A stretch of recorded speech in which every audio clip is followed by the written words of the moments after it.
UK में अभी immigration को लेकर भारी हंगामा हो रहा है। लंदन की सड़कों पर 1 लाख से ज्यादा लोग उतर आए हैं और कह रहे हैं कि बस करो, माइग्रेंट्स को मत लाओ। पुलिस से झड़प हुई, काउंटर प्रोटेस्ट हुए और माहौल बहुत टेंस हो गया है। लेकिन असली सवाल ये है कि आखिर ये प्रोटेस्ट क्यों हुए, सरकार ने अब तक क्या कदम उठाए हैं और सबसे जरूरी बात है कि इसका असर भारतीयों पर कैसे पड़ने वाला है। चलिए आपको सब कुछ बता देते हैं स्टेप बाय स्टेप तरीके से। सबसे पहले प्रोटेस्ट का हम एक बैकग्राउंड समझ लेते हैं, यानी कि ये जो प्रोटेस्ट हो रहा है वो क्यों हो रहा है।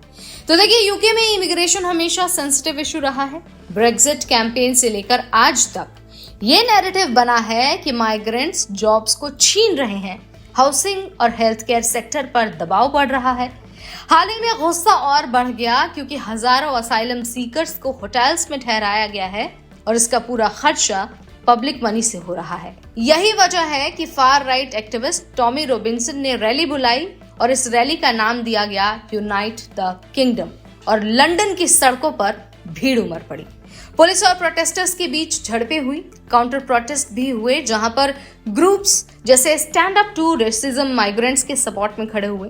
तो ये सिर्फ एक प्रोटेस्ट नहीं था, बल्कि यूके में गहरी सोशल डिवाइड को भी दिखाता है। अब जरा इस पर सरकार की क्या प्रतिक्रिया आई है, एक बार उसके बारे में समझ लीजिए। तो देखिए, इतना बड़ा प्रोटेस्ट होना अपने आप में सरकार के लिए प्रेशर पॉइंट है और हुआ भी वही। यूके सरकार ने कुछ पॉलिसीज पर तुरंत एक्शन लिया। रिफ्यूजी फैमिली रीयूनियन एप्लीकेशंस को टेम्पररी रूप से रोक दिया गया है। सिग्नल यहाँ पर बिल्कुल साफ है कि इमिग्रेशन रूल्स और भी ज्यादा सख्त होंगे और भविष्य में एप्लीकेशंस की स्क्रूटनी बढ़ जाएगी। सरकार ये दिखाना चाहती है कि वो पब्लिक सेंटिमेंट को सुन रही है, लेकिन इसका असर माइग्रेंट्स पर सीधा पड़ रहा है। अब यहाँ पर पॉलिटिक्स भी खेल में है। रिफॉर्म यूके जैसी जो पॉलिटिकल पार्टीज हैं और जो बड़े बड़े नेता हैं, वो इस माहौल का फायदा उठा रहे हैं। उनका कहना है कि इलीगल माइग्रेशन और loosely controlled asylum system UK की इकोनॉमी और सोसाइटी दोनों को कमजोर कर रहा है।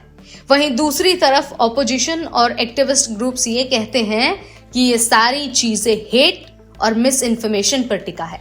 मतलब इमिग्रेशन यूके में सिर्फ इकोनॉमिक या फिर नौकरियों का सवाल नहीं रहा है, ये अब एक कोर पॉलिटिकल इशू बन चुका है।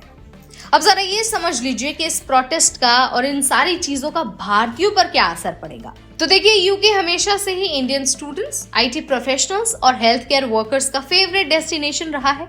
लेकिन इस प्रोटेस्ट और उसके बाद पॉलिसीज के कड़े होने की वजह से वीजा स्क्रूटनी और बढ़ सकती है, खासकर स्टूडेंट्स के लिए और स्किल्ड वर्कर्स के लिए। इसके अलावा फैमिली रीयूनियन और डिपेंडेंट्स पर रिस्ट्रिक्शन आएंगे, यानी कि स्पाउस या फिर बच्चों के साथ अब यूके में सेटल होना भारतीयों के लिए मुश्किल हो सकता है। इसके अलावा जो लोग यानी कि जो भारतीय ऑलरेडी यूके में सेटल्ड हैं, उनको भी ज्यादा कल्चरल पुशबैक फेस करना पड़ सकता है, क्योंकि पब्लिक मूड इमिग्रेशन के खिलाफ हो रहा है और न्यू माइग्रेंट्स को ऑल्टरनेट देशों पर विचार करना पड़ सकता है, जैसे यूके को छोड़कर वो कनाडा, ऑस्ट्रेलिया या फिर मिडिल ईस्ट को अपना सकते हैं। मतलब यहाँ पर बिल्कुल क्रिस्टल क्लियर है, यूके का इमिग्रेशन एनवायरनमेंट इंडियंस के लिए टफ होने वाला है।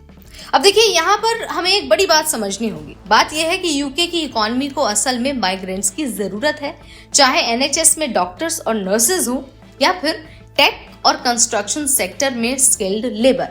लेकिन ग्राउंड रियलिटी ये है कि जब पब्लिक प्रेशर और पॉलिटिक्स इमिग्रेशन के खिलाफ खड़े हो जाते हैं, तो पॉलिसीज भी उसी के हिसाब से सख्त हो जाती हैं, फिर चाहे यूके को माइग्रेंट्स की कितनी ही जरूरत क्यों ना हो।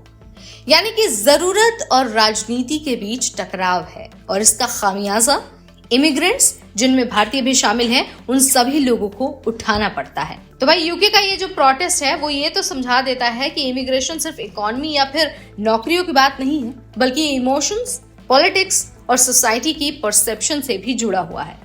भारतीयों के लिए इसका मतलब है ज्यादा चैलेंजेस, ज्यादा स्क्रूटनी और शायद ज्यादा इंतजार। तो इस वीडियो में फिलहाल इतना ही बता दिया गया है कि क्या कुछ हो रहा है और इसका भारतीयों पर क्या असर होने वाला है। कुछ अगर आपके मन में सवाल हैं तो आप कमेंट के जरिए पूछ सकते हैं। Till then, stay tuned to NBT tech add.